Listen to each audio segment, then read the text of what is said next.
Maharashtra today 24 news सत्य परिस्थितीचा सविस्तर आढावा।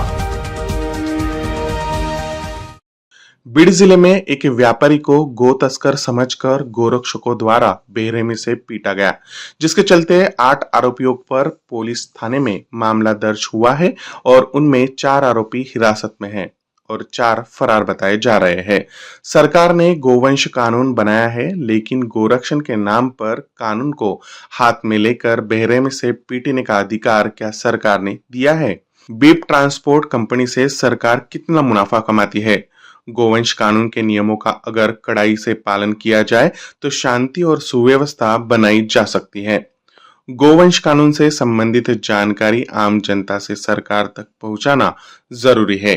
इस मुद्दे को लेकर महाराष्ट्र के परभनी जिले के एक सामाजिक कार्यकर्ता रिजवान खान जुल्फिकार अली ने महाराष्ट्र के मुख्यमंत्री तथा पशुसंवर्धन मंत्री को निवेदन देकर गोवंश कानून पर कठोरता से अमल करने की अपील करते हुए कहा कि गोवंश और तस्कर इस संघर्ष में 2 धर्मों में जो कड़वाहट बढ़ रही है उसे कहीं ना कहीं रोकना और जिसके लिए गोवंश कानून को लेकर कड़े नियमों का पालन करने पर इस संघर्ष को पूर्ण विराम मिलेगा। जैसे कि गणेश उत्सव, दुर्गा उत्सव आदि त्योहारों पर मांस की दुकानें बंद होनी चाहिए और गोवंश तस्करी में गाय बैल बेचने वाले और लेने वाले दोनों को आरोपी बनाए जाए।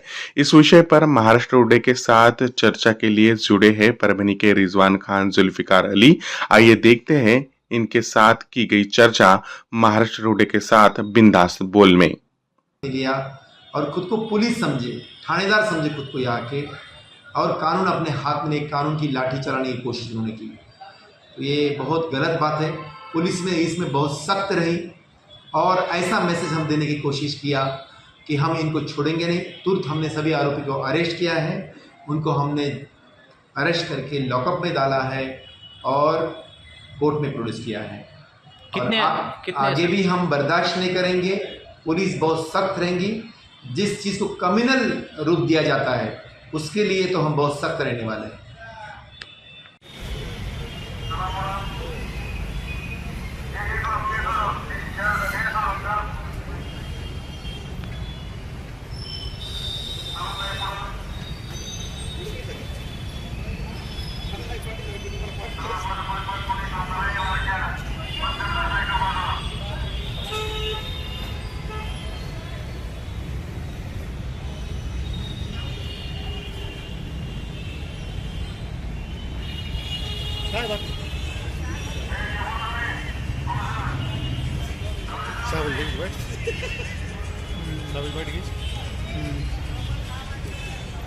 महाराष्ट्र टुडे हिंदी के लिए ब्यूरो रिपोर्ट महबूब शेख के साथ विशाल गायकवाड़।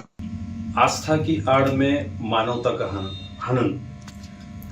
मैं बात कर रहा हूं गोवंश कानून की, जिसके तहत आज महाराष्ट्र ही नहीं पूरे देश भर में गोरक्षकों द्वारा गो तस्कर के नाम पर निर्दोष लोगों को पीटा जा रहा है और कहीं कहीं तो उनकी हत्याएं भी हो रही है। तो कहने का तात्पर्य ये है कि इस पे महाराष्ट्र सरकार ने जो कानून बनाया है गोवंश कानून को, अगर इसका सरकार की ओर से अगर कड़ाई का पालन अगर होता है तो कहीं ना कहीं ये जो गो तस्कर गोरक्षक का जो संघर्ष है ये कहीं ना कहीं रुकेगा और इसमें 2 धर्मों के बीच जो कड़वाहट है वो बढ़ रही है, ये कहीं ना कहीं रुकना चाहिए। इसको लेकर आपके जानकारी के लिए बता दूं कि बीड जिले में भी एक जूता व्यापारी को गो तस्कर समझकर बुरी तरह से पीटा गया, जिसके चलते वहां के स्थानीय पुलिस ने 8 लोगों पर मामला दर्ज किया और जिसमें से 4 आरोपी को हिरासत में लिया गया और 4 आरोपी फरार है। कहने का तात्पर्य ये है कि ठीक है, गोवंश कानून है, उस कानून का पालन हमें, हमारे देश का संविधान है, उसका पालन हमें करना चाहिए, मगर कहीं ना कहीं सरकार ने इस कानून को लेकर कड़े नियम जो बनाए हैं उस पे अमल करने की कोशिश करनी चाहिए। महाराष्ट्र की जो पुलिस है, पुलिस ने इसमें पुलिस का बहुत बड़ा रोल है कि जहाँ गो तस्करी हो रही है, गो तस्करी है या कोई किसान अपने जानवर लेकर भी जाता है कहीं बाजार, कहीं एक ठिकाने से दूसरे ठिकाने पर, तो उसको गो तस्कर समझकर उसको बुरी तरह से पीटा जाता है। तो ये माहौल बिगड़ने वाली बात है। और इसलिए महाराष्ट्र के परभनी जिले से एक सामाजिक कार्यकर्ता है जिन्होंने इस मामले को लेकर महाराष्ट्र के जो मुख्यमंत्री है को एक निवेदन दिया है। उस निवेदन में उनकी कुछ मांगे हैं सरकार से कि सरकार ने इस मामले में किस तरीके से काम करना है। मैंने मांग की है कि सरकार ने इस कानून को लेकर कड़े कदम उठाना चाहिए। और आइए हम उनसे ही बात करते हैं इस विषय को लेकर, विस्तार से उनसे जानते हैं कि आखिर उनका महाराष्ट्र सरकार को इस मुद्दे को लेकर क्या कहना है। सबसे पहले मैं एकनाथ जी शिंदे साहब, हमारे महाराष्ट्र के मुख्यमंत्री, इनको एक निवेदन किया हूं और पशुपालन मंत्री उनको एक किया हूं जी। उसमें मेरा मानना यह है कि गौवंश के ऊपर जो गौरक्षक हमला कर रहे हैं, जो बिलावजी जो व्यक्ति अपना कुछ पर्सनल काम से आ रहे हैं और उनके संशय पर जो मारहान हो रही है, महाराष्ट्र पुलिस की इसमें बदनामी भी हो रही है और महाराष्ट्र गवर्नमेंट की भी बदनामी हो रही है। हमारी महाराष्ट्र गवर्नमेंट जो है अभी फिलवक्त के हालात में 2014 से लेके तो अभी 2024 तक के पूरे रियासतों से सबसे बेहतर रियासत है। और इसमें जो है जितने भी कामकाज करने वाले मुख्यमंत्री उप मुख्यमंत्री जितने बार भी बदले होंगे, हम लोगों को मंजूर है और बेहतरीन काम किए सबने। लेकिन इसमें गौवंश के मामले में जो हमारे महाराष्ट्र रियासत का जो है दुर्लक्ष्य हो रहा है, उस दुर्लक्ष्य में कुछ बदलाव करना जरूरी है। जैसे कि एक तो जब आप अगर गौरक्षकों को जब आप खुली छूट दे रहे हैं, तो एक तो उनको एक गवर्नमेंट से एक आई कार्ड बना के दे दिया जाए, जैसे कि शांति तक कमेटी में रहता है कि हम लोगों को पता होना चाहिए आम नागरिकों की, भाई फला गौरक्षक ने जो है फला गौ में गौ तस्करी में जो है रोक लगाई और ये गौरक्षक है। अगर ये नहीं होता है तो फिर हमारी महाराष्ट्र पुलिस ने, हमारे मुख्यमंत्री साहब ने, और उसमें जो है ये करना चाहिए कि भाई रास्ते से जो गौवंश की गाड़ी आ रही है और तस्कर इसको रोक के हमला कर रहे हैं, तो ये जो जहां से गाड़ी निकली उसमें कायदा 34 इस्तेमाल करना चाहिए। कहां से, यानी कि गौवंश किस व्यापारी ने खरीदा, किस व्यापारी को दिया और कहाँ जा रहा है। अच्छा। और ये गौवंश कहाँ उत्पन्न हुआ है। अच्छा। यानी कि पैदावार, ये पैदावार है ज्यादा शेतकरी की और इसका फायदा उठा रहे गैर मुस्लिम गौरक्षक। अगर मैं अपने खेत के लिए औरंगाबाद से कोई खरीदी किया, मेरे आजू बाजू जालना से खरीदी किया, परभनी के कोई कस्बे से खरीदी किया, अब मेरे घर तक या मेरे खेत तक अगर मैं जानवर ला रहा हूं और मुझ पर हमला होता है तो ये तो बेकायदा है। बराबर। मैं अपना दाखिले के साथ में जानवर खरीदी करके एक बैल जोड़ी लेकर आ रहा हूँ, लेकिन अगर मेरे कोई पर्सनल कोई लोग रहे यार, उन्होंने इंटीमेशन दे दी कि भाई फला व्यक्ति जो है गौवंश लेकर जा रहा है, तो गौरक्षक जो है डायरेक्ट हमला कर। आपके कहने का ये है मतलब ये है कि कोई किसान मुस्लिम है जी, वो अपनी खेत जोतने के लिए अगर वो बैल लाता है, बिल्कुल बिल्कुल, और गौरक्षक को नजर आता है कि मुस्लिम, हाँ, जैसे कि मिसाल के तौर पे अभी भीड़ का मसला हुआ, सिर्फ संशय के ऊपर जो है एक व्यक्ति को मारहानि की गई। हाँ। और कई ऐसे महाराष्ट्र में मुद्दे हो चुके हैं। जो मसला है उसमें 2014 से मैं हमारी महाराष्ट्र गवर्नमेंट की तारीफ इसलिए कर रहा हूँ कि गौरक्षक के नाम पर हमारे पास में रियासत में कोई भी कस्बे में झगड़ा नहीं था जी। लेकिन अभी ये 4-6 महीने 1-2 साल में जो है ये इसका बढ़ावा हो रहा है। इस बढ़ावे को रोकने के लिए कुछ कायदे लगाना जरूरी है। जैसे कि अगर गौवंश की पूरी महाराष्ट्र और पूरे इंडिया को अगर गौवंश की ओरिजिनल सुरक्षा करना ही है, ये तो सुरक्षा के नाम पर रिश्वतखोरी हो रही है या फिर गौ तस्करों को बढ़ावा हो रहा है या गौरक्षकों को बढ़ावा हो रहा है मारहानि के लिए। हमारी महाराष्ट्र, मैं अभी फिलवक्त अपने महाराष्ट्र की बात करूंगा, अगर हमारी महाराष्ट्र की गवर्नमेंट ने ये कायदा बदली तो पूरे इंडिया में जो है अमन अमान ये कायदे से पैदा होगा, शांति जो है भंग नहीं होंगी। और हिंदू मुस्लिम करने के लिए सिर्फ अभी एक गाय का ही मुद्दा बच चुका है।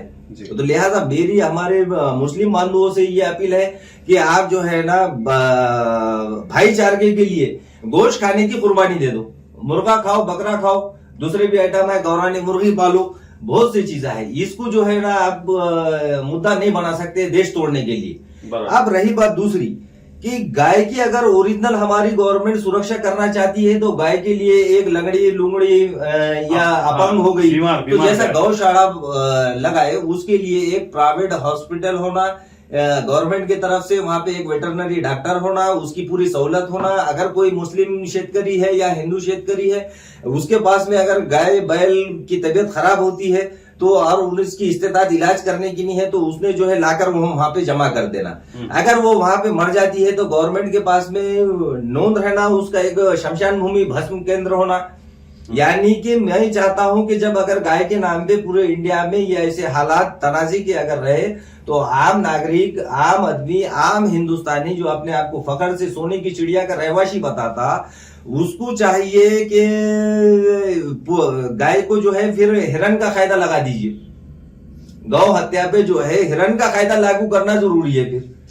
और अगर आप सही मायनों में गौ की रक्षा करना चाह रहे हैं तो मैं गौ रक्षकों से भी कहूंगा कि भाई आप जो है ना, गौ रक्षकों की उम्र अभी भीड़ के मामले में 20 साल, 23 साल, 24 साल, तो हमारा देश किधर जा रहा है? ये उम्र में तो बच्चे जो है मिलिट्री में, डॉक्टर में, पढ़ाई में होना चाहिए। उनके माँ बाप को भी उनकी फिक्र करना चाहिए कि भाई अपने बच्चे रात में 2 बजे 3 बजे कहाँ जा रहे गाय के नाम पे। एक उसको अब एक राष्ट्र प्राणी घोषित कर दिया जाए। मेरे नजर में तो देश के आम नागरिक एक दूसरे के हाथ से कत्ल होने के बजाय या अपंग होने के बजाय या नुकसान उठाने के बजाय हमारे देश ने जो है, हमारी महाराष्ट्र गवर्नमेंट ने फिलहाल इसको जो है एक हरन का कायदा लगा देना चाहिए कि भाई हरन का शिकार करने पे जो फायदा है। दूसरा मुद्दा मैं घड़ी घड़ी कहूंगा कि बार बार कहूंगा कि भाई गाय लाने वाला व्यक्ति जरूरी नहीं है कि वो जो है काटने के लिए लेके जा रहा। अब मेरे पास खुद एक गाय है दूध के लिए, अगर मैं ये गाय अब मेरे भाई को अगर दूसरे गांव पहुंचाता हूं, रास्ते में गौरक्षक रोक देते, उसका जिम्मेदार कौन?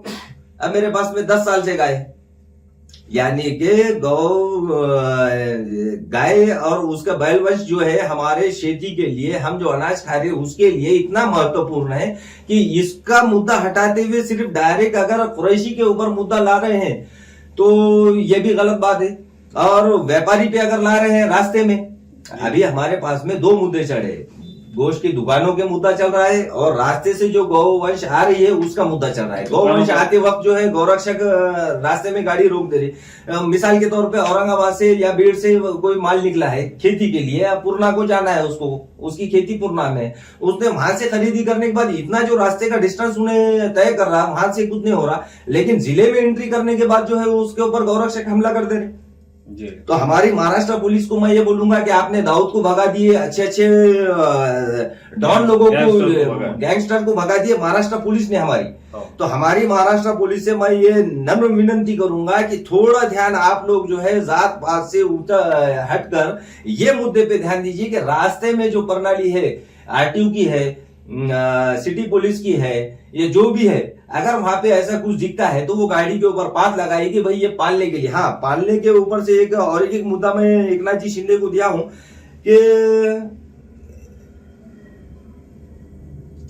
अगर ये व्यक्ति गाय और गायवंश ये गांव से दूसरे गांव लेकर जा रहा है तो जो बाजार से इसने खरीदी की, ये वो बाजार में जो है एक दाखिले ऑफिस में एक कॉलम बढ़ाना चाहिए कि ये व्यक्ति ने गाय पालने के लिए बेचा है और ये व्यक्ति ने गाय उसकी नोंद होना चाहिए, उसकी नोंद होना चाहिए। या नहीं तो फिर कत्ल खाने को अगर दे रहा है, वो कोई कुरैशी को दे रहा है तो उसकी भी एक कॉलम में नोंद होनी चाहिए कि गाय बूढ़ी हो चुकी है या बैल को मार लग चुका है, अब उन्हें ज्यादा दिन जीवित नहीं रह सकता या मैं उसको खिला नहीं सकता। शेतकरी की भी परिस्थिति अभी आज के दौर में ऐसी है कि शेतकरी जो है आत्महत्या करने का चालू ही है। पानी की अतिवृष्टि हो गई या आसमानी आफतें हो गई, ये आसमानी आफतें आने की भी वजह जो है बिला वजह लोगों को मारा जा रहा है सोनशे पे। इस पे भी महाराष्ट्र गवर्नमेंट ने, हमारे ज्यादातर एकनाथ जी शिंदे ने इस पर जो है ज्यादा ध्यान देना चाहिए और इस पर जो है तुरंत कायदा या उसमें जो है बढ़ावा करना चाहिए। और क्या बोलना चाहेंगे सर आप? और इस बारे में जो है अब आऊंगा मैं कुरैशियों की तरफ से परभनी जिले के लिए कि जिले में जो है हमारे आज तक के ना जातिवाद पर झगड़ा हुआ है ना कुछ। हमारे आमदार भी बहुत बेहतरीन इंसान है, हमारे बंडू जादव भी बहुत काबिल इंसान है। बाहर के मार्केट में या रियासत में कुछ भी चलाऊंगा, जिले में हम कई सालों से अमन अमान से रह रहे, लेकिन अभी जिले का जो अमन अमान खराब हो रहा है, इसमें मैं चाहूंगा कि बंडू जादव साहब हमारे खासदार और राहुल पाटिल साहब इन्होंने भी जो है ऊपर ये रिकमेंड करना चाहिए कि जिले के लिए पाबंदी लाना चाहिए। और अभी फिल वक्त तात्पुरता अभी जो गणपति का सीजन है, गणपति उत्सव है और आगे लक्ष्मी है, ये 10-10 दिन जो है बैल कुरैशियों को इंटीमेशन देना चाहिए। जैसा कि अभी 7 तारीख को जैन लोगों का एक प्रोग्राम के लिए जैन लोगों के लिए नगर पालिका ने 1 दिन बंद का उनको दिया था, कतल खाने का और मांस के दुकानों का। तो अभी फिल वक्त तात्पुरता अगर आपको अपने जिले के हालात खराब नहीं करना है तो जिला कलेक्टर ने और हमारे बंडू बॉस ने और हमारे राहुल पाटिल ने इन दुकानों पर 10 दिन, ये 17 तारीख तक के और आने वाले देवी के ये 10 दिन, तो हमारे जिले में जो है अमन अमान रहेगा। त्योहार वो लोग भी खुशी से मनाएंगे और हम भी खुशी से उनका त्योहार देखेंगे। बस मेरी ये जो है महाराष्ट्र को क्लीन करने की, और ये कानून तो पूरे इंडिया में लागू होना चाहिए। इंडिया में हिंदू मुस्लिम करने के लिए बाबरी मस्जिद का मुद्दा उड़ गया, कश्मीर का मुद्दा उड़ गया, कई मुद्दे उड़ गए। अब मुद्दा एक बचा है सिर्फ गौवंश का। तो लिहाजा मेरे पूरे परभणी जिले के अवाम से, महाराष्ट्र की अवाम से, पूरे हिंदुस्तान के अवाम से ये गुजारिश है कि जो हम भाईचारे की घड़ी घड़ी जो बात कर रहे हैं और भाईचारे पे कई हमारे हिंदू भाई जो टॉन्ट इस्तेमाल कर रहे हैं, लिहाजा हम हमारे हिंदू भाइयों के लिए गौवंश खाना छोड़ सकते हैं, इसमें कोई बड़ी बात नहीं है। और हम जो है भाईचारा, यहां तक कि अब रही बात ये भाईचारा टूटने की दूसरी वजह ये है कि मस्जिदों पर हमारे आप सल्लल्लाहु अलैहि वसल्लम के ऊपर जो टिप्पणी की जा रही है, ये गौवंश का अगर बंद होता है तो बाकी ये टिप्पणियां भी जो है बंद हो जाएंगे। गौवंश के ऊपर महाराष्ट्र की गवर्नमेंट की, इंडिया गवर्नमेंट की नजर बंद है, इसलिए जो है आम जो शर पैदा करने वाले अनासिर है, मौका मिल रहा है। हाँ, उन लोगों को मौका मिल रहा है। और इसमें खास बीजेपी का ही अकेलों का दखल अंदाजी नहीं है। मेरे नजर में जितने पक्ष है और जितने इस रिलेशन से कारोबारी ऑफिसर्स है, जिला कलेक्टर है, आमदार है, खासदार है, ये सब लोग जो है इनके जिम्मेदार है। आप जो है गौवंश की हत्या को एक तो हिरन का कायदा लगा दो और उसको टोटली बंद कर दो, सिर्फ उसको खेती के काम के लिए ही इस्तेमाल होना। दाखिले में एक कॉलम बनाओ, कॉलम में ये लिखा जाएगा कि ये सिर्फ खेती के इस्तेमाल में। और गौवंश का और एक ये मसला है, जैसा इंसान का बच्चा पैदा होता आप जो नगर पालिका में नोंद करते, वैसे ही गाय का बच्चा जब पैदा हुआ तो शेतकरी ने उसकी नोंद करना चाहिए। गौवंश की हत्या के में और एक ये बीच का रास्ता गौ तस्करों ने या गौ के व्यापारियों ने ये निकाला है कि गाय के बच्चे, और शेतकरी भी जो है गाय का बच्चा 5 महीने 6 महीने का जो है बगैर नोन करे के गाड़ियों में दे रहा है। अब बड़ी गाय ले जाते टाइम गौ तस्कर रोक दे रहे या जो भी मसले हो रहे, हालात बिगड़े, तो ये लोग अब शेतकरी जहां से मूल गाय का उत्पन्न है, मूल गाय पालने वाला जो है शेतकरी है, फिर वो मुस्लिम हो हिंदू हो। हमारा मानना है कि शेतकरी से 34 रास्ते में अगर कोई गाड़ी पकड़ी जाती है, वो गाड़ी में कितने गाय हैं, कितने बैल है, कितने बच्चे हैं, वो कहां से आ रहे, किस व्यापारी ने खरीदा, आगे की कार्रवाई ये पूरी मुकम्मल होनी चाहिए। आज तक के हमारे महाराष्ट्र में हमारी पुलिस ने कोई आरोपी को ऐसा कुछ छोड़ी नहीं, लेकिन ये मामले में जो है जो नजरअंदाजी हमारी महाराष्ट्र पुलिस से हो रही है, हमारे मुख्यमंत्री साहब से मैं बोलूंगा, फडणवीस साहब से बोलूंगा कि आप महाराष्ट्र पुलिस को ये आदेश दे कि ये गौ हत्या का मामला आप जो है डायरेक्ट हमारी पुलिस के हाथ में दे दीजिए।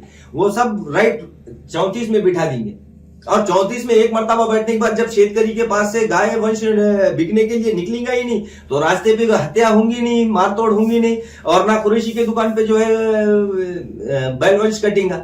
अभी आप थोड़ी देर पहले एक सवाल करे जी, वो हमारे दर्शकों को ये बताइए कि आप बता रहे थे कि ये जो हिरन का कायदा है जी, ये गोवंश पे अगर लगाए तो यानी एक इसका एक्सप्लेनेशन, इसका परिणाम ये होगा कि हिरन का कायदा मैं इसलिए बोल रहा हूं कि आम पब्लिक को ये पता होना चाहिए कि आज के बाद गौ वंश ओरिजिनल सरकार ने ये बंद कर दी है। यानी कि अब मैं बड़े मुद्दे पे आऊंगा, जैसे कि फैक्ट्रियां हैं गोश्त के, तो इन लोगों की कोई पूछने वाला नहीं है, तो अब हम अपने लोकल के हिसाब से इतना कायदे पे ये पालन कर सकते हैं कि भाई गौ वंश की हत्या पे है, ये कायदा लागू है, उसकी जमानत नहीं है। इस वजह से जो है इसके कटौती में और इसकी बिक्री में जमीन आसमान का फर्क आ जाएगा। शेतकरी भी जो है 1000 बार ये अगर ये 34 का कायदा लगाए, मार्केट में गौ व्यापारी माल कहां से ला रहा है। जैसा कि मैंने अभी एक वीडियो में बताया हूं कि एक कुरैशी के घर पे एक हमारे हिंदू भाई जो है गाय की गाड़ी उतार रहे हैं। आपको मैं वो वीडियो डालता हूं, आप वो दर्शकों को हमारे बताइए। यानी कि अगर भगवी दस्ती है और उन्हें गाय लाकर दे रहा है तो आप उसको काटने की इजाजत दे रहे।